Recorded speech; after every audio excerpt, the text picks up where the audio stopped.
Hello friends, आप सभी का स्वागत है करंट अफेयर के आज के सेशन में। और आज है 3 अगस्त। तो चलिए हम लोग कवर करेंगे 2 और 3 अगस्त का करंट अफेयर MCQ। पहला क्वेश्चन है, हाल ही में संपन्न हुए राष्ट्रमंडल खेल 2026 में भारत ने कुल 39 पदक जीतकर पदक तालिका में कौन सा स्थान प्राप्त किया है।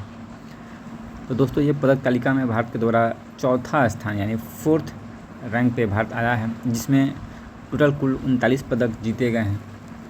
कुल 39 पदक जीते गए हैं। 39 पदक में से 14 स्वर्ण, 12 रजत और 13 कांस्य। बहुत इंपॉर्टेंट क्वेश्चन दोस्तों, ये एग्ज़ाम में पक्का आएगा, तैयारी में आने ही वाला है।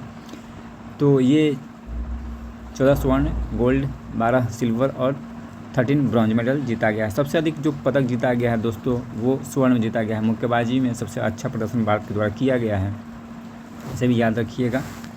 कुछ फैक्ट्स देख लेते हैं दोस्तों। अब जो अगला राष्ट्रमंडल खेल होगा भारत में ही होने वाला है, भारत के अहमदाबाद शहर में। ये भी याद रखिएगा, भारत के पूछ सकता है कि भारत के किस शहर में अगला राष्ट्रमंडल खेल 2030 में होगा, तो अहमदाबाद शहर में। और जब राष्ट्रमंडल खेल 3 अगस्त को समाप्त हो रहा था तो स्कॉटलैंड में ये 2026 में हुआ, 23 जुलाई से लेकर 3 अगस्त के बीच में। तो क्लोजिंग सेरेमनी के दौरान ऋषि रिखीराम, शंकर महादेवन और कलाकारों द्वारा प्रस्तुति दिया गया। इसके बाद मौजूदा विश्व चैंपियन और 2 बार की पदक विजेता मुक्केबाज जैस्मिन लंबोरिया, याद रखिएगा जैस्मिन लंबोरिया, ग्लासगो में होने वाले राष्ट्रमंडल खेल के समापन समारोह में भारतीय दल की ध्वजवाहक बनी। भारतीय दल की ध्वजवाहक ध्वज जो फ्लैग बीयरर होता है वो जैस्मिन लंबोरिया बनी। और जब शुरू हुआ था फ्लैग बीयरर तो वो थी मीराबाई चानू, वेट लिफ्टिंग खिलाड़ी मीराबाई चानू जो ओपनिंग सेरेमनी की फ्लैग बीयरर थी। और जो राजदंड होता है, बैटन होता है, सेमुअल बैटन, वो पदक विजेता मुक्केबाज लवलीना बोर्गोहेन वो ले गई थी। सबसे अधिक जो पदक जीता गया वो ऑस्ट्रेलिया के द्वारा जीता गया दोस्तों। ऑस्ट्रेलिया के द्वारा जीता गया है 70 गोल्ड, 43 सिल्वर और 56, यानी टोटल 169 पदक जीते। सेकंड स्थान पे इंग्लैंड रहा, थर्ड स्थान पे कनाडा रहा, फोर्थ स्थान पे इंडिया रहा। तो याद रखिएगा, इंडिया का ज़्यादा चांसेस है पूछने का और फिर ऑस्ट्रेलिया का पूछ सकता है। ये बहुत सारा है जो गोल्ड जीते हैं। मीराबाई चानू हैं, शर्मिला धनखड़ है,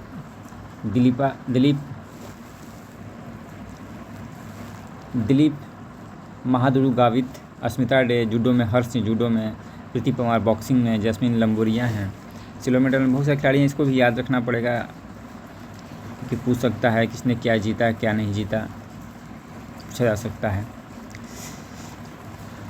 तो इस पर देख लीजिएगा। नेक्स्ट है राष्ट्रमंडल खेल जो है 2026 ग्लासगो मेजबान शहर था। इसमें 10 खेल, ये भी याद रखिएगा, इसमें 10 प्रतिस्पर्धा किलो का था। और जो पहला 1930 में किया गया था, वर्ष 1930 में किया गया था, 2030 में अब अहमदाबाद में 100 साल इसका पूरा हो गया। तो ये भी याद रखिएगा दोस्तों, प्रत्येक 4 वर्ष में इसका आयोजन किया जाता है। और भारत में पहली बार 2010 में राष्ट्रमंडल खेल नई दिल्ली में हुआ था, 19वां राष्ट्रमंडल खेल हुआ था, याद रखिएगा। 19वां राष्ट्रमंडल खेल अब 24वां होगा। नेक्स्ट है, हाल ही में प्रधानमंत्री नरेंद्र मोदी द्वारा आंध्र प्रदेश में उद्घाटन किए गए नए अंतर्राष्ट्रीय हवाई अड्डे का नाम किस महान स्वतंत्रता सेनानी के नाम पर रखा गया है। तो अलूरू सीताराम राजू रंपा विद्रोह के प्रमुख नायक थे। इन्हीं के नाम पे एक नया जो एयरपोर्ट बना है, नया अंतर्राष्ट्रीय हवाई अड्डा बना है, तो उसका उद्घाटन किया गया है इन्हीं के नाम पर, अलूरू सीताराम राजू, आंध्र प्रदेश में। और PM मोदी के द्वारा इसका आधिकारिक उद्घाटन किया गया। यह ग्रीनफील्ड अंतर्राष्ट्रीय अड्डा है दोस्तों, तटीय आंध्र प्रदेश और विशाखापट्टनम के आर्थिक व्यापारिक और पर्यटन को बढ़ावा देने में इसका महत्वपूर्ण रोल होगा। अलूरू सीताराम राजू को हम थोड़ा देख लेते हैं। इनका जन्म क्षेत्र 4 जुलाई 1897 को आंध्र प्रदेश में हुआ था। और इन्हें प्यार से लोग मैनम बिरुडू कहते थे। जंगलों का नायक कहा जाता था इन्हें। रंपा विद्रोह दोस्तों, मद्रास वन अधिनियम जो था 1882, उसके खिलाफ पूर्वी गोदावरी और विशाखापट्टनम के पहाड़ी क्षेत्रों में आदिवासियों का नेतृत्व करके इन्होंने विद्रोह किया था। पोडू खेती, यह विद्रोह आदिवासियों की पारंपरिक जो कृषि होती थी उनको पोडू कहा जाता था, उनकी अधिकार को रक्षा के लिए लड़ा गया था। झारखंड में संथाल विद्रोह हो या रंपा विद्रोह, यह सब आदिवासी विद्रोह थे जो आदिवासी अधिकारों के लिए लड़ा गया था। 1855-56 में संथाल विद्रोह हुआ था। नेक्स्ट है दोस्तों, राष्ट्रपति द्रौपदी मुर्मू 7 अगस्त 2026 को राष्ट्रपति भवन में आयोजित होने वाले किस राष्ट्रीय हथकरघा दिवस के मुख्य समारोह में भाग लेंगे। तो ये 12वां राष्ट्रीय हथकरघा दिवस है। और इसी के समारोह में भाग लेने वाली हैं राष्ट्रपति द्रौपदी मुर्मू। 7 अगस्त 2026 को नेशनल हैंडलूम डे मनाया जाता है। मुख्य रूप से ये हथकरघा उद्योग के योगदान को स्वीकार कर उनको बुनकर समुदाय के लिए उनको किस तरह से आगे बढ़ाया जाए, देश के विकास में उनकी सहभागिता को इन्हेंस किया जाए, इन सब चीज़ों के लिए, और जो हमारा हथकरघा का जो विरासत है, सांस्कृतिक विरासत है, उसको भी प्रोटेक्ट करने के लिए। क्योंकि दोस्तों भारत, आप लोगों को पता ही होगा कि सिंधु घाटी सभ्यता वो पहली सभ्यता थी जहाँ पे ये साक्ष्य मिला है कि भारत कॉटन कपास की खेती वहाँ की जाती थी। इसके बाद राष्ट्रीय आंदोलन में भी हथकरघा का अपना इतिहास रहा है। स्वदेशी आंदोलन 1905 7 अगस्त 1905 के बंगाल के जो टाउन हॉल था वहाँ पे स्वदेशी आंदोलन के लिए दोस्तों एक सभा की गई थी, जहाँ पे स्वदेशी बुनकर हस्तकरघा इत्यादि को बढ़ावा देने के लिए बात की गई थी। ये अपनी सांस्कृतिक विरासत है। महात्मा गांधी के द्वारा भी खादी और हस्तकरघा का बढ़ावा देने के लिए बार बार बल दिया गया है। तो इसमें राष्ट्रीय हथकरघा दिवस दोस्तों 7 अगस्त 2015 को ये शुरू किया गया था। और संत कबीर पुरस्कार हथकरघा के क्षेत्र में योगदान देने वाले को ये दिया जाता है। सरकार के द्वारा कुछ योजनाएं चलाई जा रही हैं। राष्ट्रीय हथकरघा विकास कार्यक्रम NHDP, हथकरघा संवर्धन योजना और बुनकर मित्र हेल्पलाइन, ये सब कुछ योजनाएं हैं जो हथकरघा के क्षेत्र में चलाई जा रही हैं।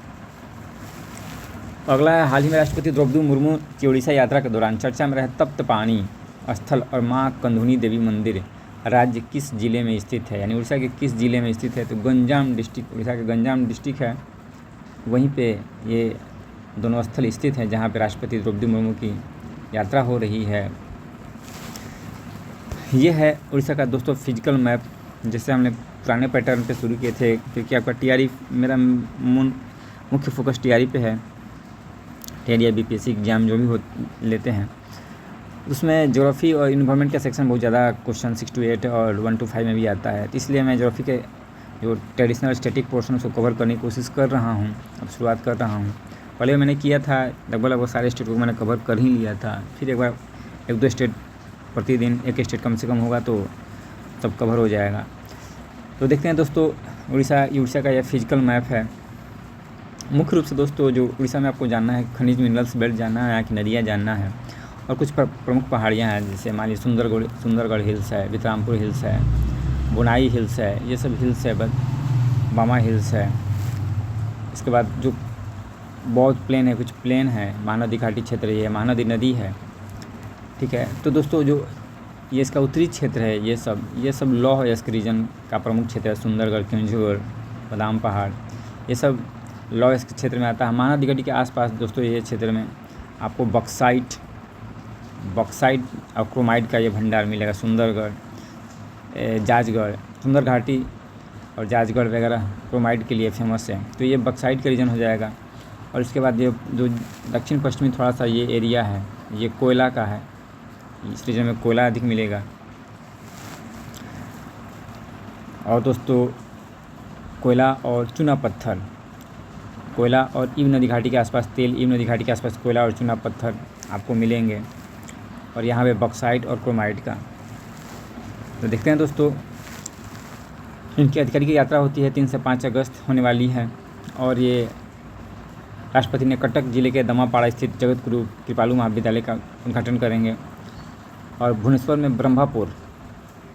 से ब्रह्मपुर तक ट्रेन से यात्रा की जाएंगी, क्योंकि मानसून का सीज़न है तो ट्रेन से यात्रा कर रही हैं।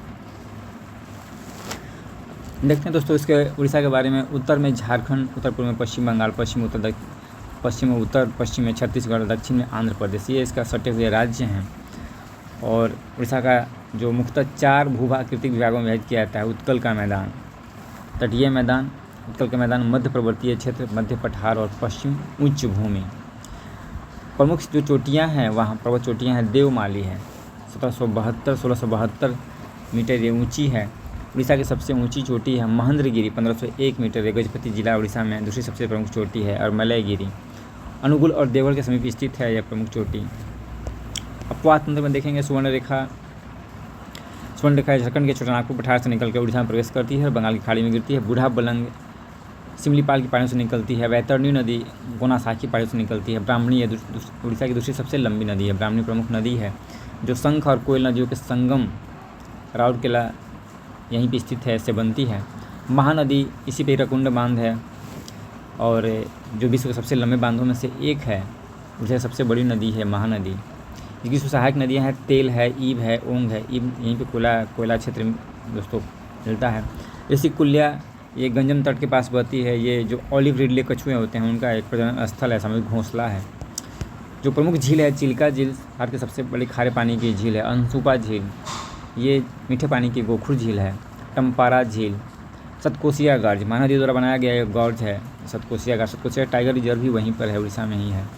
राष्ट्रीय उद्यान में देख लें सिमलीपाल राष्ट्रीय उद्यान, और इसके बाद ये यूनेस्को बायोस्फीयर रिजर्व और टाइगर रिजर्व में इसको ऐड किया गया है। भितरकनिका राष्ट्रीय उद्यान, जो प्रमुख अभ्यारण्य है देवरीगढ़ है। चंदका है, गहिरमाथा समुद्री कछुओं के लिए फेमस है। इतिहास वास्तुकला में तो कलिंग युद्ध उड़ीसा का पहले नाम कलिंग था, तो सम्राट अशोक द्वारा कलिंग युद्ध यहीं पर लड़ा गया था। खारवेल ये भी उदयगिरी और खंडगिरी की गुफाएं जो है, आंती गुफा विलेख, ये सब उड़ीसा में स्थित है। जो प्रमुख शास्त्रीय नृत्य संगीत है ओडिसी है। गोटीपुआ और छऊ नृत्य उड़ीसा का प्रमुख नृत्य है। त्यौहार में जगन्नाथपुरी रथ यात्रा अभी कुछ दिन पहले ही हुआ था दोस्तों। बलि यात्रा और राजा परबा, ये याद रखिएगा। जगन्नाथपुरी यात्रा और बलि यात्रा बहुत फेमस है। जीआई टैग पूछा जाता है एग्जाम में, तो उड़ीसा के जो हाल फिलहाल में जो जीआई टैग मिले हैं वो पूछ सकता है। जरा उड़ीसा रसगुल्ला 2019 में, केंद्रपाड़ा रसावली 2023 में। सिमलीपाल काई चटनी, लाल चीटी का चटनी होता है बहुत, ये पता नहीं कैसे लोग खाते हैं। तो ये लाल चीटी की चटनी। हस्तशिल्प में Pipri, applique work, Konark stone और कोटपाड़ा हथकरघा चमड़ा। वस्त्र में टेक्सटाइल में देखेंगे तो बोमकई साड़ी, खंडुआ साड़ी, ब्रह्मपुर पट्टा साड़ी, ये सब जीआई टैग प्राप्त कुछ इनके उत्पाद हैं। खनिज में दोस्तों हो गया। राष्ट्रपति की यात्रा है, तो कुछ राष्ट्रपति से जुड़े संवैधानिक प्रावधान। अनुच्छेद आर्टिकल 52 में कहा गया है कि भारत एक राष्ट्रपति होगा। 53 में संघ कार्यपालिका से राष्ट्रपति में नियत होगी, और आर्टिकल 60 में राष्ट्रपति द्वारा शपथ एवं प्रतिज्ञान के बारे में बताया गया है। नेक्स्ट है, हाल ही में किसी राष्ट्रीय सुरक्षा और रणनीतिक नेतृत्व में असाधारण योगदान के लिए प्रतिष्ठित लोकमान्य तिलक राष्ट्रीय पुरस्कार। तो ये दिया गया है अजीत डोभाल, जो NSA है, national security adviser Ajit Doval को प्रदान किया गया है राष्ट्रीय लोकमान्य तिलक राष्ट्रीय पुरस्कार। लोकमान्य तिलक के बारे में थोड़ा जान लेते हैं दोस्तों। इनका जन्म महाराष्ट्र रत्नागिरी एक ब्राह्मण परिवार में हुआ था। इनकी शिक्षा जो है डेक्कन कॉलेज पुणे से हुई थी, और ये गरम दल के जो उदारवादी और एक्सट्रीमिस्ट थे। गरम दल के प्रमुख नेता थे। लाल बाल पाल के नाम से 3 नेता मशहूर थे। इनका एक प्रसिद्ध नारा था, स्वराज मेरा जन्मसिद्ध अधिकार है, इसे मैं लेकर रहूँगा। ये एग्जाम में बार पूछा जाता है। इनके द्वारा स्थापित जो संस्थाएं हैं, न्यू इंग्लिश स्कूल 1880 में जी अगरकर और विष्णु शास्त्री चिपुलकर के द्वारा मिलकर इन्होंने पुणे में स्थापना किया था। डेक्कन एजुकेशन सोसाइटी बहुत इंपॉर्टेंट है। 1884 में शिक्षा प्रचार हेतु इनके द्वारा फर्गुसन कॉलेज भी स्थापित किया गया था पुणे में। समाचार पत्र में अगर देखा जाए तो केसरी मराठी भाषा में लिखा था, और मराठा अंग्रेजी भाषा में। जस्ट उल्टा है दोस्तों, केसरी अगर रहेगा तो मराठी भाषा, मराठा लगेगा कि मराठी बोलने वाले हैं तो मराठी में हो सकता है, लेकिन ये कन्फ्यूज करता है, इसलिए हमेशा इसको अपोजिट रखिएगा, तो अंग्रेजी भाषा में होगा। इनके द्वारा गणपति उत्सव और शिवाजी महोत्सव 1893 और 95 में मनाना शुरू किया गया था। स्वदेशी आंदोलन में दोस्तों ये स्वराज स्वदेशी के बहुत बड़ा समर्थक थे। सूरत विभाजन में नरम दल और गरम दल में फुट हुई थी, तो तिलक ने गरम दल का साथ दिया था। राजद्रोह और मांडले जेल 1908 में केसरी में लिखे गए कुछ लेखों के कारण इन्हें 6 वर्ष की कारावास की सज़ा हुई थी। इन्हें मांडले जेल भेज दिया गया था, ये भी याद रखिएगा। होम रूल आंदोलन में दोस्तों इनके द्वारा शुरू किया गया था साउथ इंडिया में, बेलगाम कर्नाटक में इंडियन होम रूल की स्थापना की गई थी, और एनी बेसेंट से इन्होंने अलग होकर अपना होम रूल चलाया था। लखनऊ समझौता इन्हीं के प्रयासों से हुआ था दोस्तों। लखनऊ पैक्ट 1916 में जो नरम गुट और गरम दल थे दोनों के बीच में समझौता हुआ था। इनकी प्रमुख साहित्यिक रचनाएं तो श्रीमद् भगवत गीता रहस्य, ये मांडले जेल में लिखा गया था। The Arctic home in Vedas, ये भी इनके द्वारा लिखा गया। द ओरियन, वेदों के कालक्रम और नक्षत्र विज्ञान पर आधारित यह ग्रंथ है। नेक्स्ट है, हाल ही में केंद्रीय स्वास्थ्य एवं परिवार कल्याण मंत्री JP नड्डा द्वारा समीक्षा की गई प्रोजेक्ट सारथी पहल का मुख्य उद्देश्य क्या है। इसका उद्देश्य है कि जो भी केंद्रीय अस्पताल हैं या राजकीय अस्पताल हैं उसमें जो OPD है वहाँ पे OPD की सेवाओं को आसान बनाने के लिए शुरू किया गया है सारथी, प्रोजेक्ट सारथी। जो बुजुर्ग होते हैं उनको सारी इन्फॉर्मेशन वहाँ मिल जाए, आसानी से मिल जाए, इसके लिए ट्रेनिंग दी जा रही है लोगों को। जो वरिष्ठ नागरिकों और दिव्यांगजन दूर दराज आए लोगों को मदद करते हैं। सरकार की तरफ कुछ प्रोग्राम चलाए गए हैं। आयुष्मान भारत डिजिटल मिशन 2021 में शुरू किया गया है। आभा 14 अंकों का विशिष्ट स्वास्थ्य खाता नंबर होगा, जो मरीजों का एक तरह से ये स्वास्थ्य बैंक होगा। ई संजीवनी ये टेलीमेडिसिन नेटवर्क है, आप डॉक्टर से परामर्श ले सकते हैं घर बैठे। ओरल सरकारी अस्पतालों में online appointment booking ORS registration system के ये वेबसाइट है, जहाँ से आप किसी भी जो अस्पताल है सरकार का, उसमें आप बुकिंग करवा सकते हैं ऑनलाइन। कोविन ये दुनिया का सबसे बड़ा टीकाकरण प्रबंधन प्लेटफॉर्म था। कोविड के समय शुरू किया गया था। नेक्स्ट है दोस्तों, हाल ही में 6 वर्षों के अंतराल के बाद भारत और चीन के बीच सीमा पार व्यापार पुनः शुरू हुआ है। यह व्यापार हिमाचल प्रदेश के किस हिमालय दर्रे के माध्यम से आयोजित किया जाता है? तो शिपकिला दर्रा के माध्यम से ये व्यापार शुरू किया गया है। पहले शिपकिला दर्रा के माध्यम से व्यापार होता था भारत और चीन के बीच में, फिर बाद में बंद हो गया, पुनः इसे आरंभ किया गया है। 2020 में इसे बंद कर दिया गया था। शिपकिला दर्रा दोस्तों मुख्य रूप से हिमाचल प्रदेश के किन्नौर डिस्ट्रिक्ट में है और चीन और तिब्बत के जो रीजन है उसको जोड़ता है। सतलज नदी यहीं से प्रवेश करती है भारत में, और प्राचीन रेशम मार्ग सिल्क रूट का एक महत्वपूर्ण शाखा के रूप में ये है। अन्य जो व्यापारिक दर्रा हैं चीन के साथ में शिपकिला के अलावा नाथुला है, लिपू लेक है उत्तराखंड में, नाथुला सिक्किम में है। हिमाचल प्रदेश के जो प्रमुख अन्य दर्रा हैं, रोहतांग दर्रा ये कुल्लू लाहौल स्पीति घाटी से जोड़ता है। बरलाचाला मनाली लेह राजमार्ग पर स्थित है, और देवसा दर्रा कुल्लू और स्पीति के बीच एक प्रमुख पर्वतीय दर्रा है। थोड़ा दोस्तों फास्ट चल रहे हैं क्योंकि कवर करना रहता है बहुत सारा चीज़, स्टैटिक पोर्शन और करंट दोनों, इसलिए थोड़ा सा इसके लिए हम माफ़ी चाहते हैं। नेक्स्ट, हाल ही में राष्ट्रीय कैडेट कोर द्वारा भारत की स्वतंत्रता के 79 वर्ष पूरे होने के उपलक्ष्य में नई दिल्ली में आयोजित साइक्लोथॉन 2026 को किसने हरी झंडी दिखाकर रवाना किया है? तो ये दिखाकर रवाना किया गया केंद्रीय जो खेल मंत्री हैं मनसुख मांडविया उनके द्वारा ये रवाना किया गया है साइक्लोथॉन 2026। मुख्य रूप से साइक्लोथॉन स्वच्छ भारत हरित भारत फिट इंडिया थीम के तहत इसका आयोजन किया जाता है, और इस रैली की शुरुआत मेजर ध्यानचंद नेशनल स्टेडियम जो है नई दिल्ली में, वहाँ से शुरू किया गया है। राष्ट्रीय कैडेट कोर दोस्तों इसकी स्थापना 16 जुलाई 1948 को राष्ट्रीय कैडेट कोर अधिनियम 1948 के तहत हुआ था। समिति की सिफारिश किस समिति? हृदयनाथ कुंजरू समिति सिफारिश की गई थी। इसका आदर्श वाक्य है एकता और अनुशासन। मुख्यालय नई दिल्ली में है। राष्ट्रीय अभियान एक पेड़ माह का अभियान जून 2024 में शुरू किया गया था, और टीबी मुक्त भारत अभियान 2025 तक देश के जो टीबी है उसको पूरी तरह से समाप्त करने का लक्ष्य रखा गया है। वैश्विक लक्ष्य 2030 तक था, 30 तक है। नेक्स्ट है, हाल ही में अगस्त 2026 में ब्रिक्स वेब्स बाजार का आयोजन किस शहर में किया जा रहा है? तो ये मुंबई में ब्रिक्स वेब्स बाजार का आयोजन मुंबई में किया जा रहा है, क्योंकि 2026 में ब्रिक्स का जो है मेजबान कंट्री है भारत।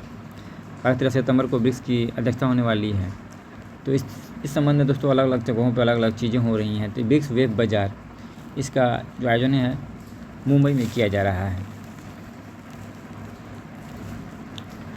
नेक्स्ट है, हाल ही में प्रधानमंत्री नरेंद्र मोदी ने नशा मुक्ति के लिए कितने हफ्तों के राष्ट्रव्यापी जन भागीदारी अभियान नशा मुक्त युवा फॉर विकसित भारत संकल्प अभियान की शुरुआत की है? ये 100 हफ्ते का है। 100 हफ्ते का यह अभियान चलाया गया है, नशा मुक्त भारत अभियान और विकसित भारत। ये प्रधानमंत्री मोदी ने इसको वर्चुअल माध्यम से शुरू किया है, और किस तरह से नशा मुक्त समाज का निर्माण किया जाए इसके लिए ये विशेष रूप से फोकस है। यह कार्यक्रम देश का 28,000 से अधिक स्थानों से 1 करोड़ से अधिक युवाओं इसमें भाग लेंगे।